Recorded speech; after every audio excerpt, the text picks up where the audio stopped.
Olá, você está no canal Um Conto por um Ponto.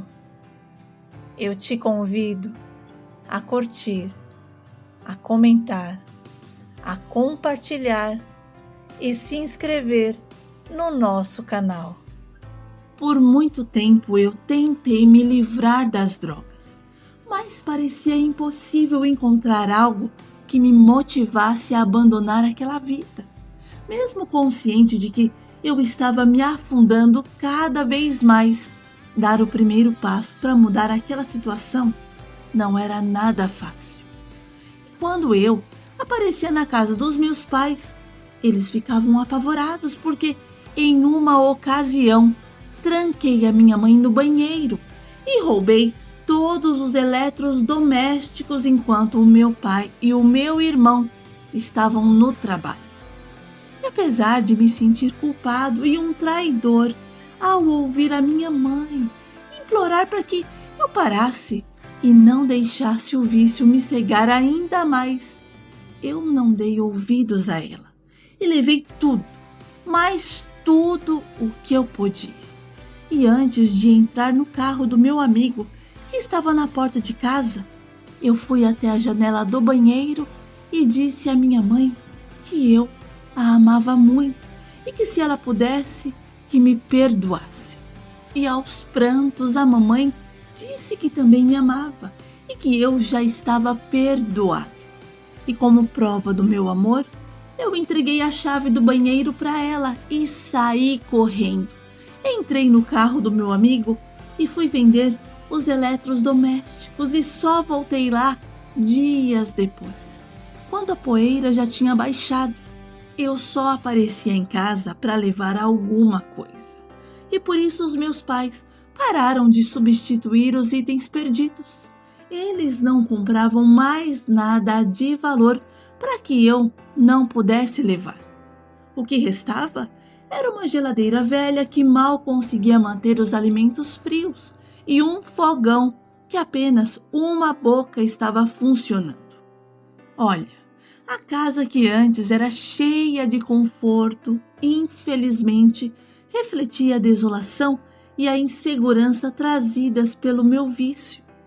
E sabe, o quarto do meu irmão Leonardo vivia com a porta e a janela trancadas. Ele fazia isso para proteger as coisas dele, com medo de que eu pudesse roubar algo para sustentar o meu vício. E em casa, todos andavam tensos, cheios de medo e frustrados. A única que mantinha uma pequena esperança de que eu pudesse encontrar um caminho para a recuperação era minha mãe. Ela era a única que mantinha essa fé acesa.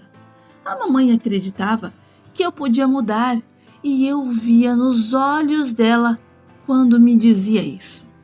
O meu pai e o meu irmão já tinham desistido de mim e quando eu entrava em casa, eles ficavam em silêncio me observando para ver o que eu iria fazer.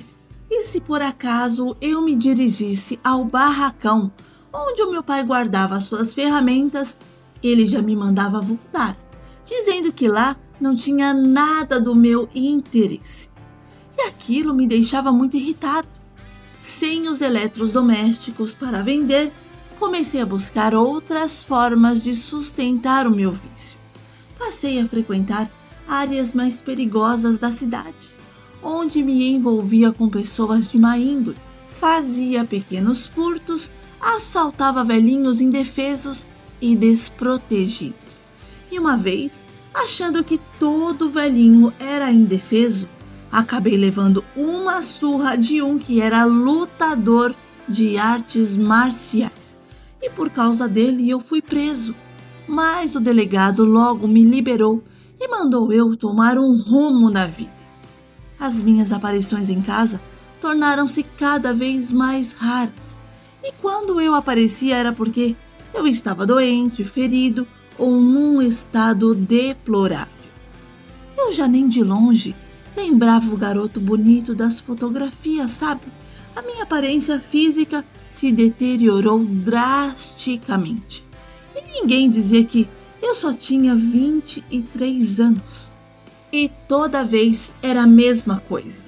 A minha mãe tentava me convencer a voltar para a reabilitação, mas eu dizia que não precisava ficar naquele lugar horrível e que quando eu quisesse, eu sairia daquela vida. E um dia, cheia de raiva de mim, a minha mãe me desafiou a abandonar aquela vida. Mas como eu não tinha força para aquilo, nós discutimos. E ela jogou na minha cara que eu era um perdedor, que não tinha coragem de dar um passo à frente e que eu gostava de ser vítima. E garantiu que não iria mais passar a mão na minha cabeça e que se eu quisesse, eu podia nem aparecer mais em casa. A minha mãe nunca tinha falado comigo daquele jeito e eu estranhei. E por isso perguntei por que ela estava falando daquela maneira comigo. E a mamãe respondeu que estava cansada dos meus problemas e que por culpa minha estava muito doente e que nem ela, nem o meu pai, nem o meu irmão mereciam sofrer por minha causa. Ela pediu para eu olhar para fora de mim e dentro de mim. E naquele dia, a mamãe me arrastou pelo braço com uma força que eu nem sabia que ela tinha e fez questão de me mostrar a realidade da vida que estava levando. Começamos pela cozinha, depois fomos para a sala de estar e em seguida para o quarto dela. Mamãe tentou várias vezes abrir a porta do quarto do Léo, mas não conseguiu. Então ela virou para mim e disse que o meu irmão trancava a porta do quarto com medo de mim e que aquilo não era vida e não era mais a vida que ela queria levar. E finalizou a nossa conversa dizendo que eu não deveria estranhar se por acaso aparecesse e eles não estivessem mais morando lá, porque até o amor de uma mãe tinha limites. A mamãe aquele dia estava completamente irreconhecível. E quando ela me conduziu até a porta da frente da nossa casa, olhou para mim e disse: pode ir embora para a vida que você escolheu viver. Eu confesso que me senti um zero à esquerda. Ouvir tudo aquilo da minha mãe me deu um choque de realidade doída, sabe? Pensar que eu estava matando a mamãe aos poucos me fez repensar na minha vida. E eu não consegui sair do portão e me sentei no degrau que dava acesso à rua. A mamãe entrou e fechou a porta. E eu fiquei ali, pensando em tudo que ela tinha acabado de me dizer. Eu senti o peso das palavras dela como um golpe. E o pior era que ela estava certa. Eu já tinha ultrapassado todos os limites. E agora também estava matando-a aos poucos. E aquilo me fez repensar nas minhas ações. Porque saber que aquela que estava sempre ao meu lado estava soltando a minha mão gerou um impacto muito grande em mim. E isso marcou uma virada na minha vida. E naquele mesmo dia, eu não voltei para as ruas. O meu pai e o meu irmão chegaram do trabalho e me encontraram sentado no mesmo degrau, de onde eu só saí quando a minha mãe me chamou para jantar. Entrei para jantar com eles, mesmo estando sujo e fedido, mas ninguém disse nada. Comemos em silêncio. Depois, a mamãe e o papai tiraram a mesa, o meu irmão foi para o quarto e eu voltei para o mesmo degrau. E fiquei pedindo uma ajuda superior. E eram mais de 11h30 da noite quando a minha mãe perguntou se eu ia entrar ou ia para a rua. E eu a chamei para se sentar perto de mim, porque eu queria muito conversar com ela. E a minha mãe se sentou ao meu lado e me ouviu calada. E com a voz quase entalada na garganta, eu pedi ajuda. E apesar de eu fazer isso por muitos anos, a minha mãe decidiu me dar mais uma chance, mesmo sabendo que a estrada seria longa e difícil. Depois de uma conversa mais calma e tranquila, a mamãe me pediu para entrar, tomar um banho, que no dia seguinte teríamos muitas coisas a fazer. E eu a obedeci. O meu quarto tinha apenas uma cama sem colchão, e por isso a minha mãe providenciou algumas cobertas para que eu me ajeitasse por ali. E tudo ficou muito confortável, porém eu não conseguia pregar os olhos. E assim fui novamente para uma clínica de reabilitação. E como sempre, os sintomas da abstinência eram cruéis. E eu fui forçado a confrontar aquilo que me assombrava há tanto tempo. Mas desta vez eu tinha uma carta na manga. Eu estava motivado a mudar, a parar de levar problemas para os meus pais. Eu não queria carregar a culpa de perder a minha mãe por causa da vida que eu estava levando, e aquilo me fazia forte. E com o passar das semanas, comecei a sentir as mudanças, pequenas vitórias, como uma noite de sono tranquila ou um dia sem desejos insuportáveis. E sabe de uma coisa? A minha mãe foi fundamental. A cada visita, a cada conversa, servia como um lembrete para eu não retroceder. A mamãe sempre foi a minha fortaleza, e pensar em não tê-la mais em minha vida me impulsionou de verdade. E depois de meses de tratamento, eu fui informado de que iria voltar para casa. E confesso que eu temi, que chorei, e ao me aproximar da data da minha saída, fiquei muito emocionado. O meu conselheiro disse que eu estava pronto e que eu iria fazer da minha vida um sucesso. Olha, foi o meu pai que apareceu para me buscar e disse que a minha mãe preferiu ficar em casa preparando uma surpresa para mim. E quando eu cheguei em casa, vi que a minha mãe tinha deixado o meu quarto todo arrumadinho, com colchão, cortinas, tapetinho e guarda-roupa. E eu chorei e disse que ela não precisava gastar dinheiro comigo, que eu podia continuar dormindo no chão. Mas a minha mãe me abraçou e falou que eu era um príncipe e que os príncipes dormiam em camas.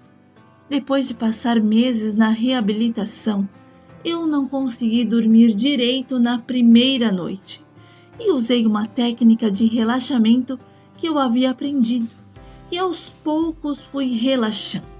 Na minha vida, a determinação foi fundamental.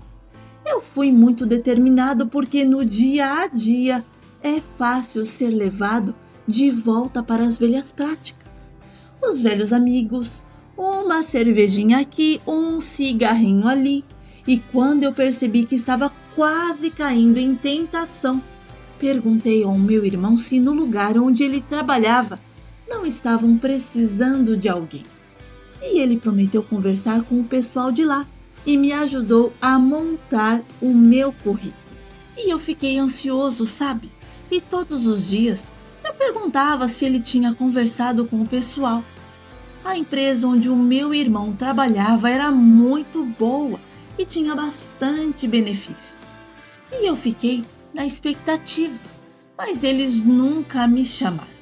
E como eu estava muito afim de trabalhar, de mudar realmente de vida, comecei a sair para procurar emprego. Levantava bem cedinho e só voltava para casa depois do almoço. Deixei muitos currículos espalhados e a cada currículo entregue era a certeza de que eu ia conseguir. E não foi de um dia para o outro. Eu fiquei um bom tempo procurando emprego, até que uma empresa me ligou. Ela não era nem da minha cidade. E quando eu falei que morava longe, eles disseram que pagavam auxílio moradia. Olha, aquele emprego foi um milagre.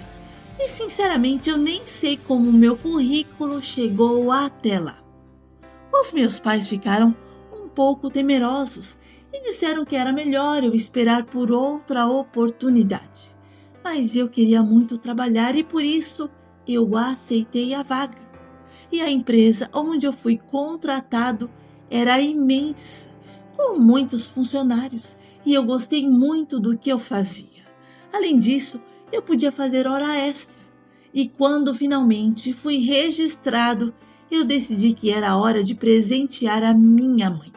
E juntos fomos a uma loja e ela escolheu geladeira, o fogão e os eletrodomésticos que queria.